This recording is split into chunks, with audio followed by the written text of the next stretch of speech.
Hello, everybody out there in YouTube land. Welcome to Diego Knows. I am Diego, and it's time for some more Sex in the City. That's right. We're going to talk about those bitches from New York, right? That are out there boning all those guys out there, But I'm going to give it to you from a straight man's point of view. That's the difference between me and everybody else out there.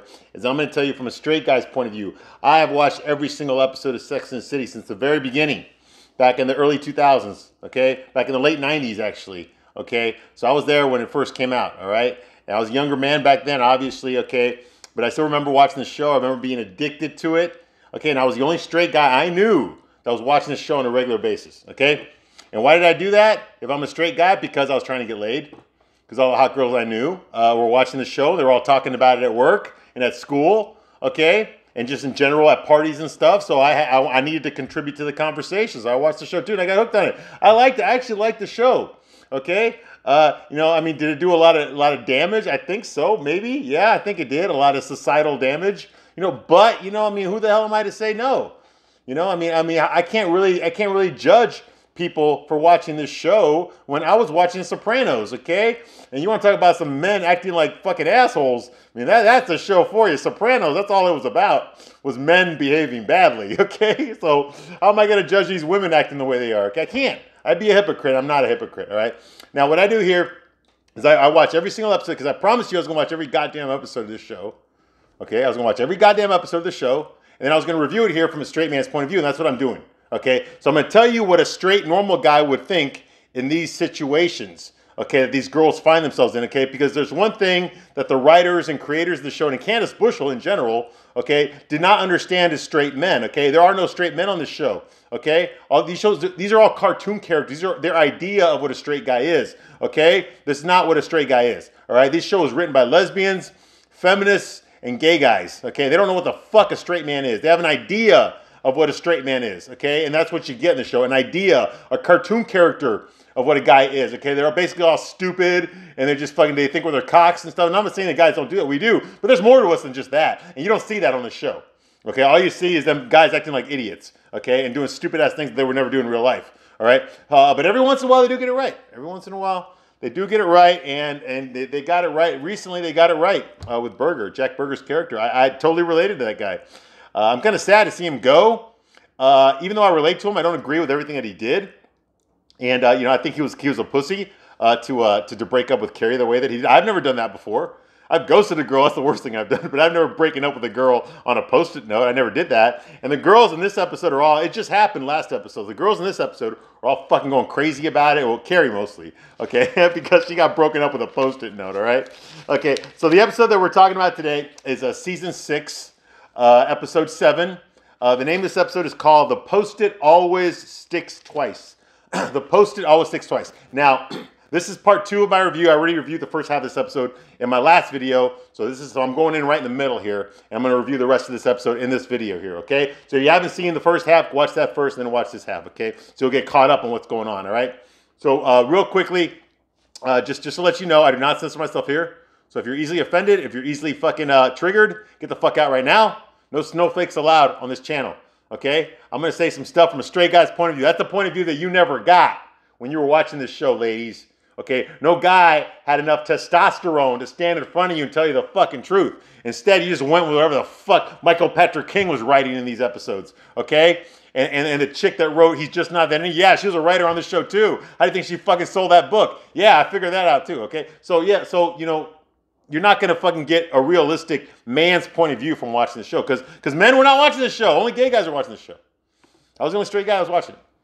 Now, some of my guy friends, their girlfriends made them sit through some episodes. But none of my guy friends, straight guy friends, were caught up on who's dating who, what season this is, who's where, who's with who. Nobody knew that shit except for me. I was the only one.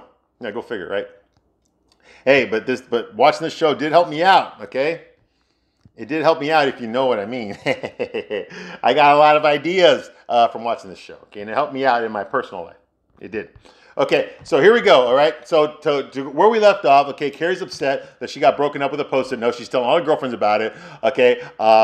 Meanwhile, Charlotte's trying to get all the girls excited because, her boyfriend, her short, hairy back, bald, Jewish divorce attorney boyfriend that handled her divorce proposed to her, you know, at the synagogue singles mixer that they both just happened to be at. Okay, and of course he always walks around with an engagement ring in his pocket. I do the same thing just in case, just for emergencies, you know. And that's what he was doing. He's walking around this mixer, this singles mixer, waiting to find a girl to propose to. And guess what? It happened to be his ex-girlfriend. She was there, so she gives this big fucking speech about how you complete me bullshit, you know, from fucking Jerry Maguire. And he basically gets on his knee and proposes to her right there on the spot. Of course she says yes. Of course she does. Okay, she's been fucking complaining about him not being in her life ever since they broke up. So yeah, she says yes, because that was her biggest complaint, that he didn't fucking ask her. She converted to Judaism for him. He didn't ask her to marry him. So now she got pissed off, so she's giving him shit. So he dumped her ass. And I guess he decided he forgave her, he wanted her back, whatever. I don't give a fuck. It's a stupid relationship. It's a cartoon relationship. Oh well, just go with it. Just fucking go with it. Okay, meanwhile, Miranda is all excited. Okay, like I said, she's a single mom. Okay, and she's been getting shit at work for being late and stuff because of her mom responsibilities.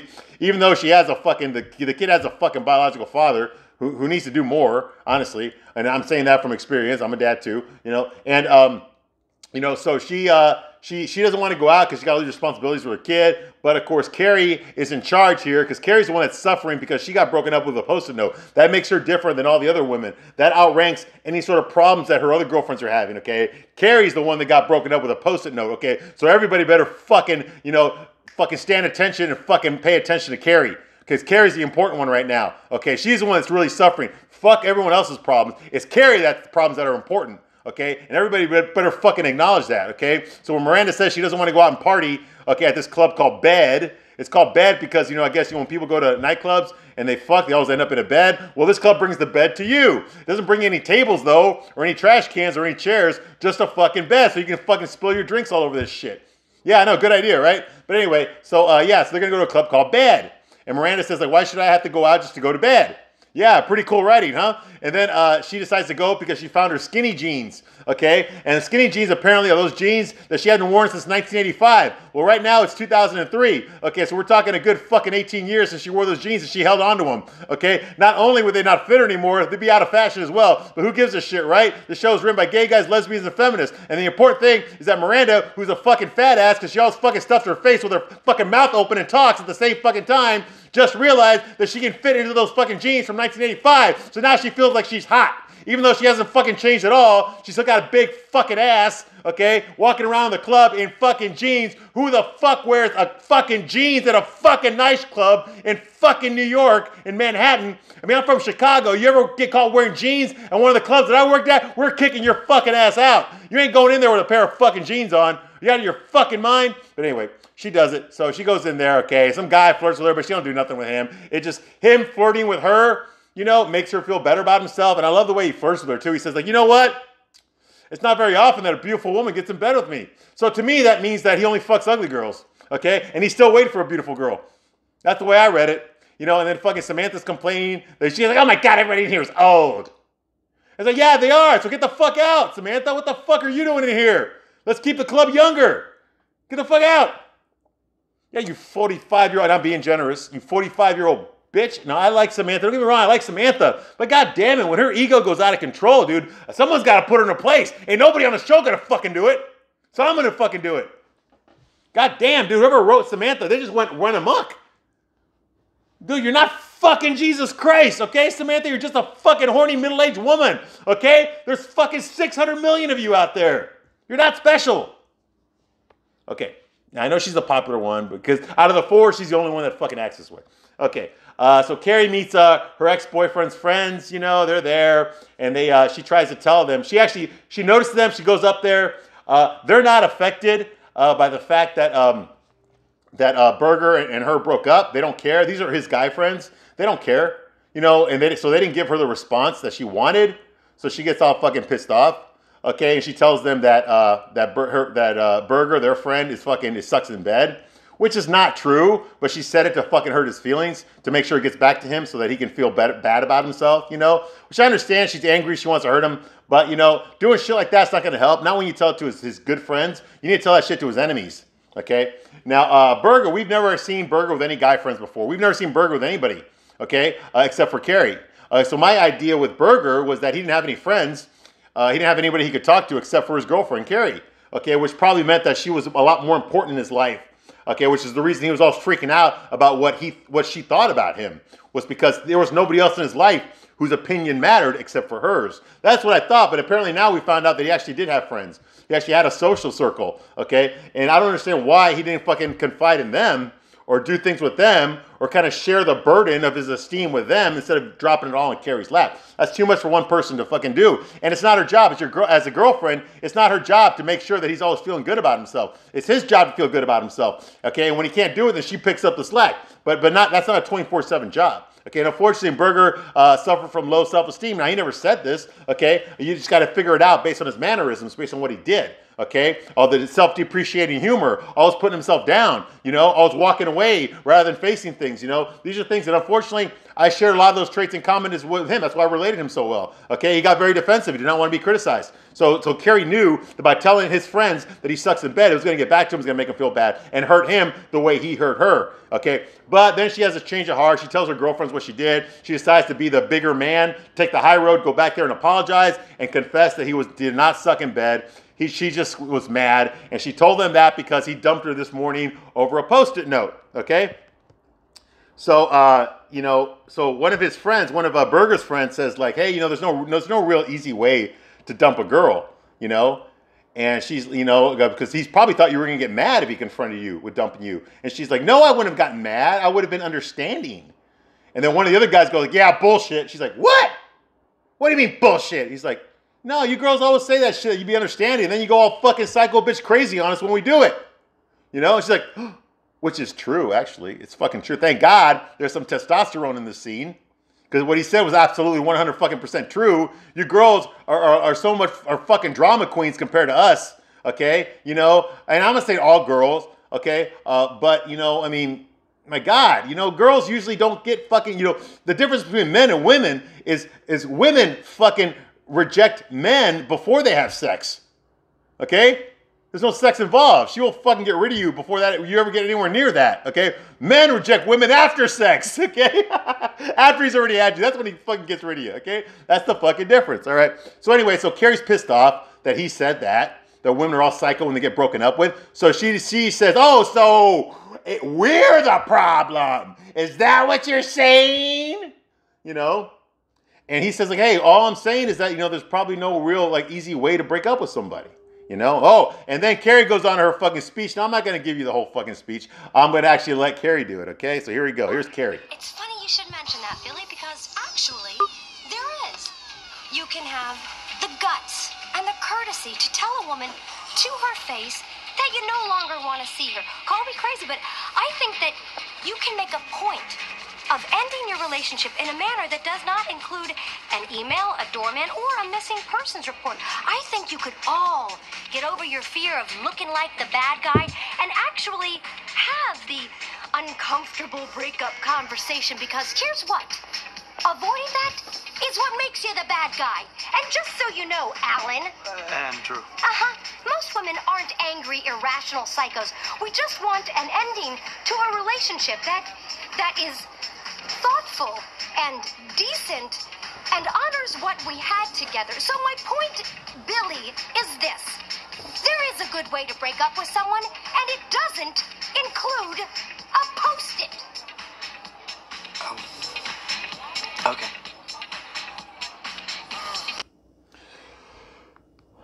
Yeah, I didn't catch any of that either. Yeah, I was too busy fucking jamming. Okay, but yeah, so that's Carrie's defense right there. That's her speech. I would comment on that, but I wasn't fucking paying attention. All right, moving right along.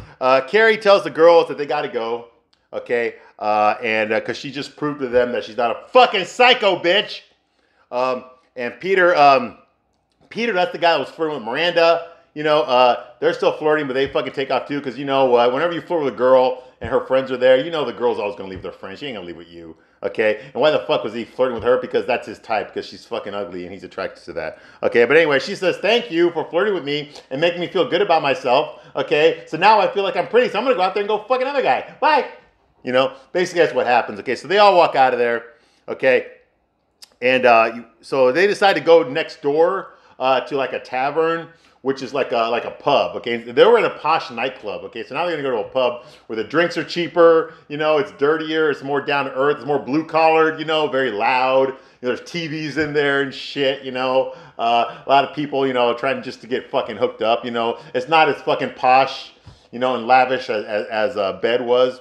It's kind of like a down-to-earth, you know, pub, tavern type thing, you know. I worked in bars like this before in Chicago, and I worked in posh bars too. Okay, so I know the difference. I know the difference between the crowd, you know. It's more blue-collar, you know. And they decided to go there because I guess because it's cheaper or some shit, and they don't know anybody there.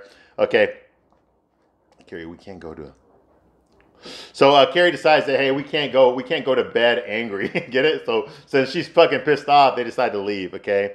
And then Carrie has this mind-blowing revelation when they walk out of the bar. They're like, hey, you know what? You know, girls, you know what we need to do? Let's get high. Yeah, let's get high. You know, and which is kind of weird. They don't really talk about drugs on the show, which I always thought was bullshit. I was going to raise the bullshit flag because I lived in a big city and drugs were very prevalent. Okay, I guarantee you, anybody who went out to nightclubs to hang out with your friends and you're in your 20s, you knew somebody who dealt drugs. You knew somebody who used drugs. Okay, it was very common. Okay, now me personally, I didn't really like drugs that much. I didn't really take any. The only thing I ever did was I smoked some weed every once in a while. And I didn't even like weed. To be honest with you, I did not like weed. I did not like the way it made me feel. I couldn't do anything. I couldn't talk to girls when I was stoned. I couldn't work out when I was stoned. You know, the only thing I could do when I was stoned was I could eat and I could fuck. And that's about it. I couldn't really do anything. I couldn't drive a car. I couldn't go to work. I couldn't even pay attention to a movie, okay? Without making jokes. You know? All I could do was eat and fuck when I was stoned. So I didn't like, you know, I didn't like that because I was so fucking, you know, nervous and anxious whenever I was stoned. I thought that everybody knew that I was stoned and everybody could smell it on me, which they could. Okay, but, you know, it just made me feel nervous and anxious and I didn't really, yeah, it wasn't really my thing, okay? But I know lots of guys that smoked weed that could fucking do anything. I mean, they could trade stocks while they're fucking stoned, okay? I could not do a goddamn thing stoned, except, like I said, except eat and fuck, all right? So, yeah, so that's it. So they decided to get high. Like, that's going to make them feel better, okay? Miranda sees some guys out there. They look like fucking Google interns, honestly. You know, nerdy with glasses, you know, there's one fucking Indian in there. And she goes up to them and she tells the girls, hey, listen, they're going to this fucking little pub. Okay, and they know their dealer's going to be there, so they're going to buy some weed from them, and then they're going to share the weed with us, you know, and I get to fuck the one with the glasses. Okay, boom, so it's a plan. So they go to that pub, all right?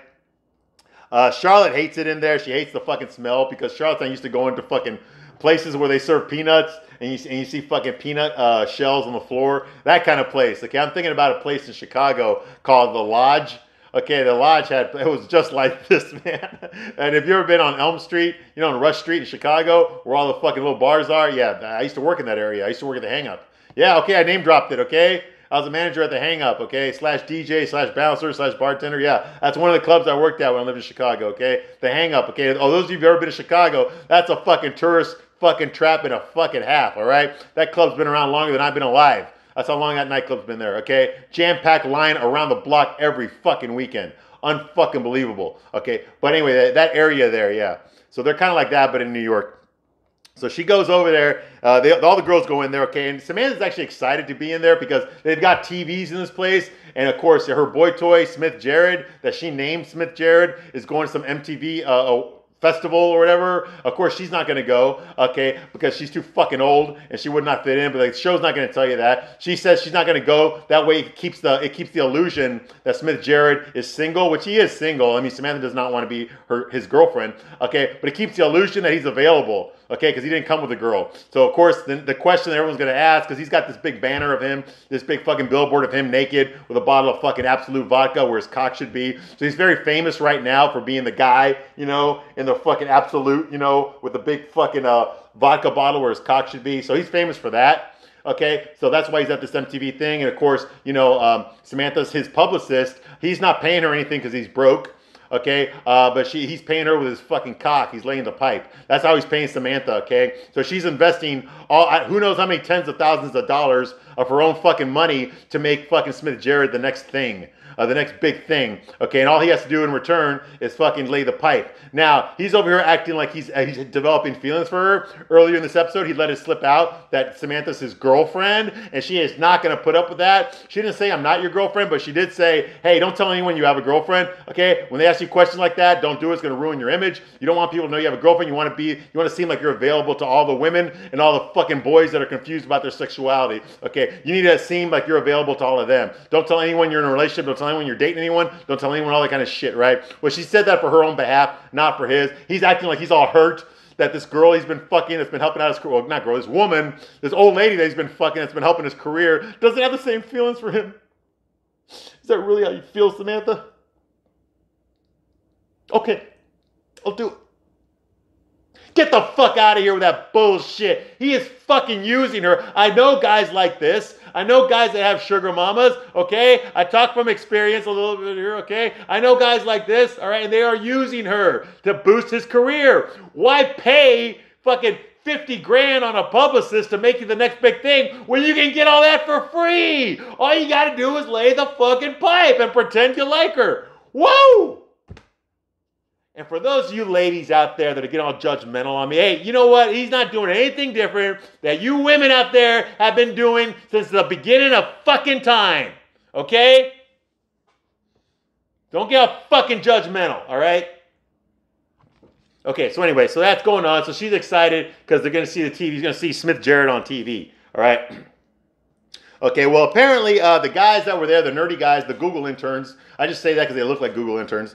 The guys that are there, they can't find their dealer. So Miranda's kind of upset because she wanted to get some weed, you know. So instead, she just starts, the guys just start flirting with Miranda because, of course, you know, like I said, they look like Google interns, all right? They look like the cast of fucking Big Bang Theory. So what do you think they're going to fucking do? Yeah, they're all going to fucking hit on the one girl that's actually talking to them. And that's what they do, okay? So now Miranda feels like she's the next fucking Barbie doll. She thinks she's fucking Miss America now. She thinks she's fucking Megan Fox in her prime now. That's what Miranda thinks of herself. And no, you're not, bitch. You're not, but she feels like she is because she's got her skinny jeans on, okay? Which just tells me that she was a fat ass back in 1985 too, if she can fit in them, all right? And she's acting all like she's fucking hot and shit, even though, not that she's a fucking 38-year-old fucking single mom. Yeah, all right, with a big fat ass that stuffs her fucking face all the time and hates men. Yeah. All right, so yeah, so that's going on here. Charlotte, there's a bachelorette party going on. This black girl and her friends, she's got the bachelorette party thing going on. Yeah, I know a lot about these bachelorette parties, okay? I ain't going to tell you how I know. Let's just say I know. We'll leave it at that.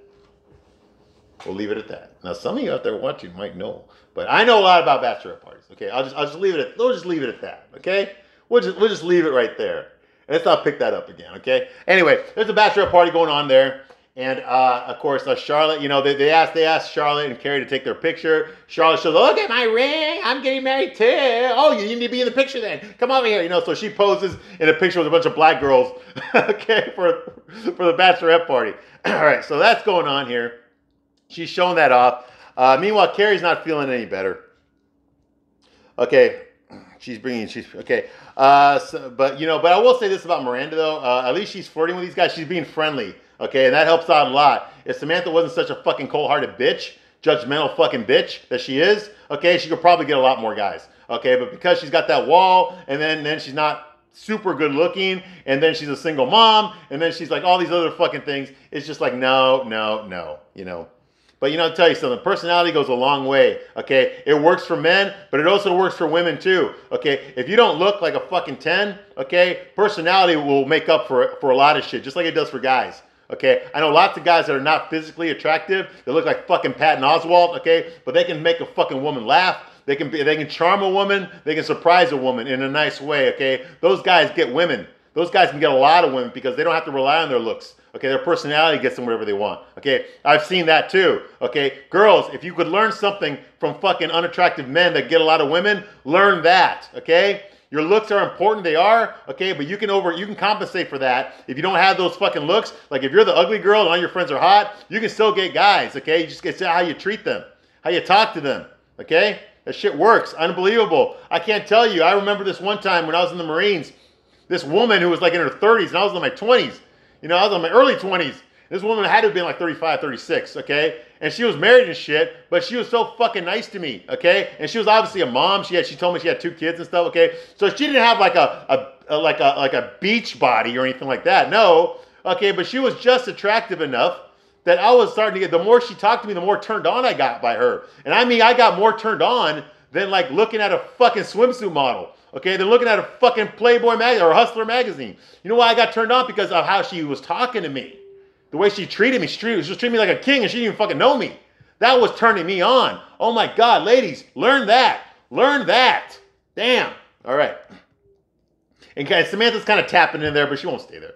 Okay, so Samantha sees Smith Jarrett on TV. He's there, of course. The fucking I think it's Tyra Banks is the one with the microphone. She asked him, you know, she gives the microphone to the girls, you know, the fucking teeny bopper girls that are all fucking. Oh my God, you're so hot. Hey, are you like what's it like to be a hunk? Yeah, some serious questions here. What's it like to be a hunk? I don't know. What's it like to be a fucking teeny bopper fucking groupie? You know, like what the fuck? You know, and then of course some other serious questions like, are you seeing anyone? Okay, and he looks at the camera. He's like, yeah, I'm dating, but I'm not seeing anyone special. But there's no one special in my life. Well, Samantha's watching this. She like all of a sudden gets fucking upset that he said, there's no one special in my life. Now there was a guy sitting behind her that was flirting with Samantha. Of course, Samantha shot him down without even fucking looking at him. But now she's like, oh, okay. I don't like that. I don't like being called no one special. So she turns around and starts flirting back with the guy. Okay, and he starts fucking flirting with her and they start kissing.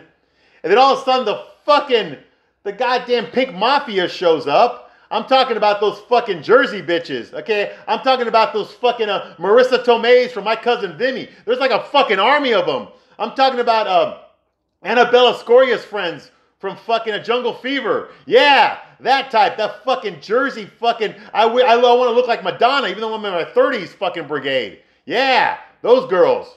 Those tough bitches. They all show up and they fucking surround Samantha. Hey, you be kissing one of our guys? Are you fucking island girls think you can come over here and hang out with our guys and try to take our guys away? Fuck you. I'm going to kick your ass, bitch. I'm going to kick your ass.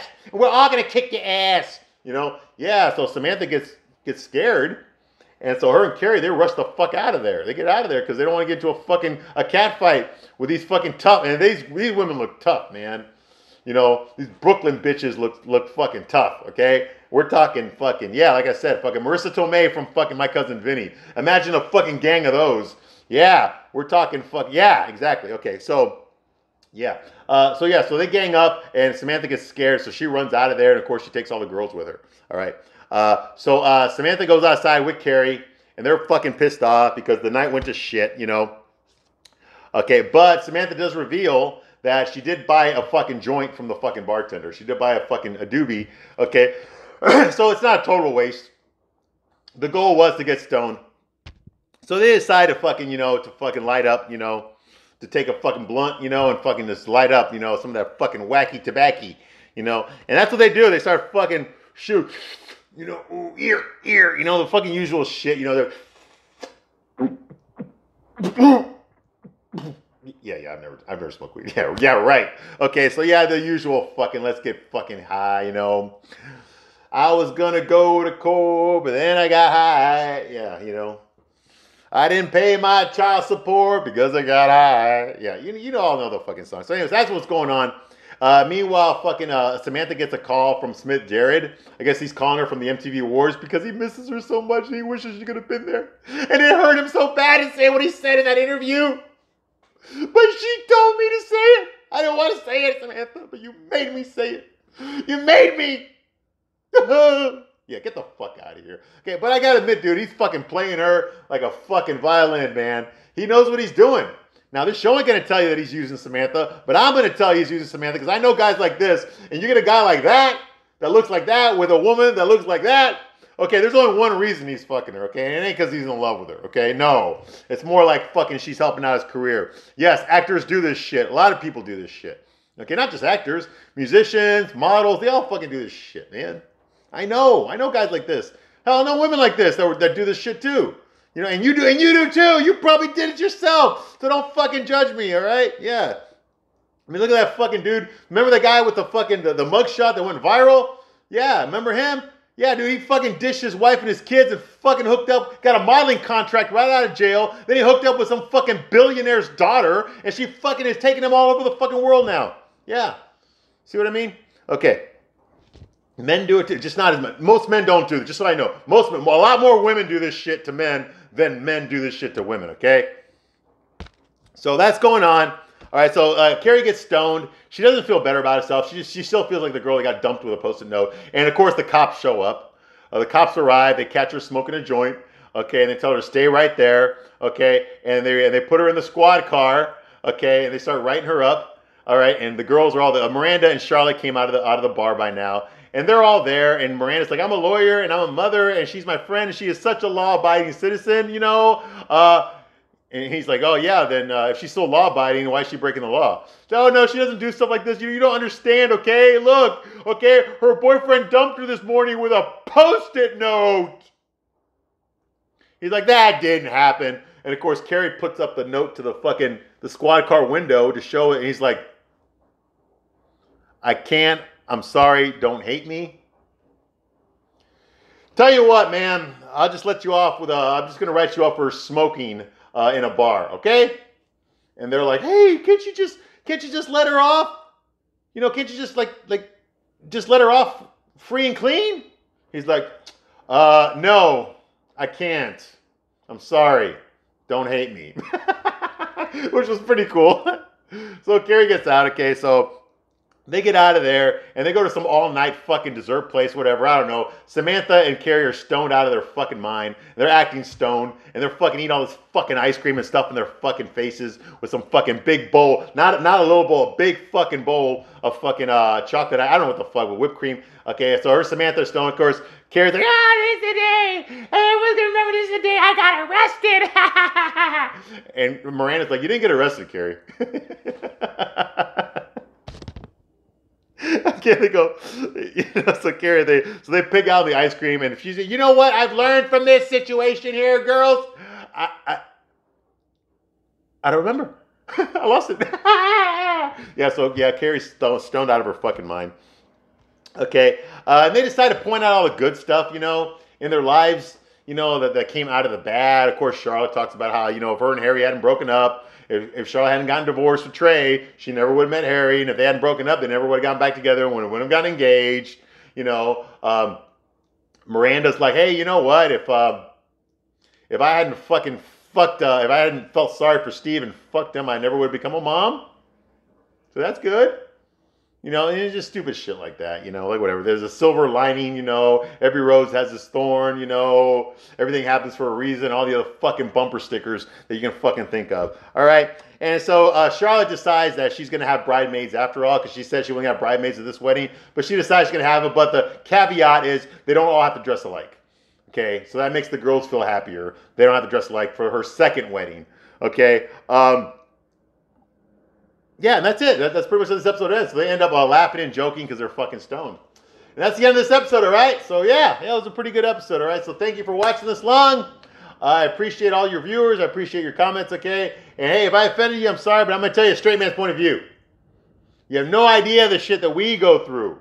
That you don't go through, we go through, okay? So anyway, so thank you very much for watching this long, and I will see you on the next one.